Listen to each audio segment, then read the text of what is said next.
Right, as we've been saying, all eyes are in Cape Town tomorrow, where the Finance Minister, Tito Mboweni, will be delivering his second budget speech. And the budget will be dissected and analysed at great length by many people. And many will be fixated on one thing. What will Tito do about things like job creation and also for individuals themselves? Well, to tell us a little bit more about his expectations on the budget speech, I'm now joined in studio by Businessman Thabo Modiselle, who's the Director at Donor Support Sector Specialist. Thanks so much for joining us. Welcome to the program.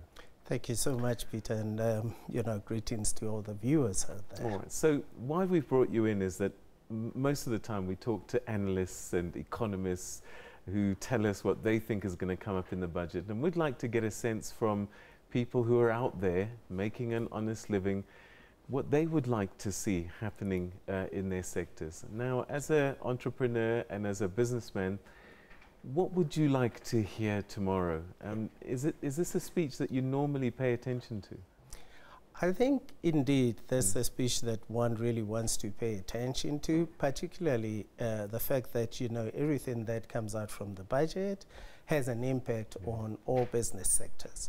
Whether they are small, medium, large, there is an impact on it. However, one of the biggest things in the budget that really one wants to know what's going to happen and whether there is a strategy to it is we all want to have lights, because without any lights, you have no means of production.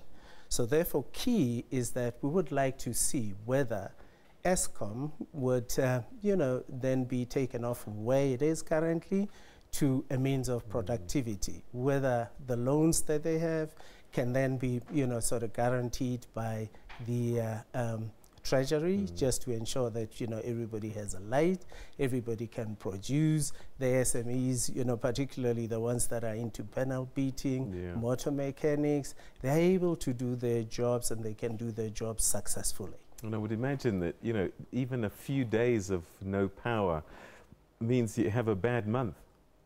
Absolutely. Yeah. I mean, at the end of the day, business is all about profitability. If your profitability is affected, and particularly for small businesses, your cash flow is key to everything that you really do. So if you cannot and you are unable to send out invoices on time, that means your cash flow is really a mess. So you can never collect anything, and then again, with all the loans that you have, or, the employees that you have to pay, where are you going to get the money? Company tax, is that a lot for you, or do you think that he could make it lower to incentivize you? The lower, the better. However, we already know, I mean, this is one of Tito's biggest budget, and this is, I mean, given the situation in country, is one of those difficult budgets to put through. Whether it's going to be a deficit budget or, we don't really know. However, in terms of the SME sector, I mean, if you look at the tax itself, I mean, 78,000, a profit which is not taxable really doesn't mean anything, because if you need to go buy equipment, you may find that your equipment far exceeds, that profit that you are making within 1 year. If it can be lessened, it can help out a lot.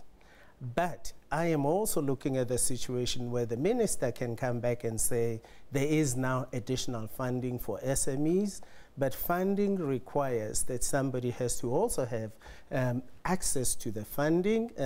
In my years in business, I realized that within government, access to information is a challenge. Only a few would know about it. In that way, again, as the last point is to be able to say funding must then be coupled with capacity building. Everything else is done electronics, but how many of the SME sectors have, the websites, they have the access to, social media, etc. So things like Wi-Fi would be quite useful for small businesses. Indeed.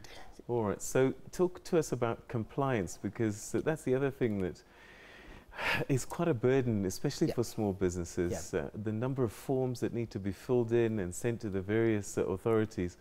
Could that be made simpler for you? Is that something that you'd like? That would be ideal. I mean, though it may take me out of business because, you know, I help out the SME sector in the compliance field.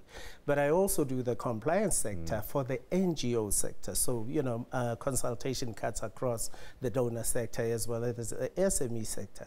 But the firms themselves, I mean, many of the firms, remember, the SME sector is people that have never gone as far as you want to go to school. Some of them do not even have a matric. And then you get lumped with all these forms that you have to fill in. And that's why a lot of them default and the companies get deregistered. But it becomes a monster because you get deregistered today and then somebody sets up a company tomorrow. You know, it doesn't really help. So we would like to see in the SMS sector that, you know, all these compliance rules, certain of the rules you really need, otherwise everybody will go haywire. But at least those that are critical for somebody to go to tender, for somebody to access, you know, government business as well as private sector business, they need to really not be so rigid. All right, so the small business environment, that is the one that's going to create the most jobs in the country. What more can government do to help you create jobs? I think one of the issues that one would really look at, you know, if you haven't got anything to really work on or a contract or a tender that you won, it's a bit difficult to go into the market and try and do everything. And that's why you find SME starts off, I start off as a plumber, but I end up doing almost everything. What I would really like is to government to look at particularly smaller tenders, to be able to cut them within, you know, the SME sector, so that the SME sector themselves can collaborate and work on a tender. However, I would also like to see that that is coupled with capacity building so that they're then able to do the smaller part, the medium part, and then they can compete with big business. If you look at the tender documents themselves, to just complete one document could easily take you a week. And to scope one exercise or one assignment, I mean, a lot of the SME sectors, you know, don't really know how to do the scoping. And that's why you'll find they submit a proposal or they submit a tender, and then you find that the costing is way out. Right. And that is the problem. We've run out of time, but I've got to ask, because youth unemployment is the biggest headache that the country needs to solve, and they want you to employ more young people. There are some incentives out there. Is it enough? It can never be enough. However, the one thing that we always say when we employ the youth is to be able to teach them to go and teach others. When we employ somebody, we take them through the meal of training. So therefore, if we are to cost any assignment that we're doing, we always include a component of training in it. If we cannot be able to train the youth to think about not being employed, but being employers, you can then, you know, create a multiplicity of the youth creating their own business themselves.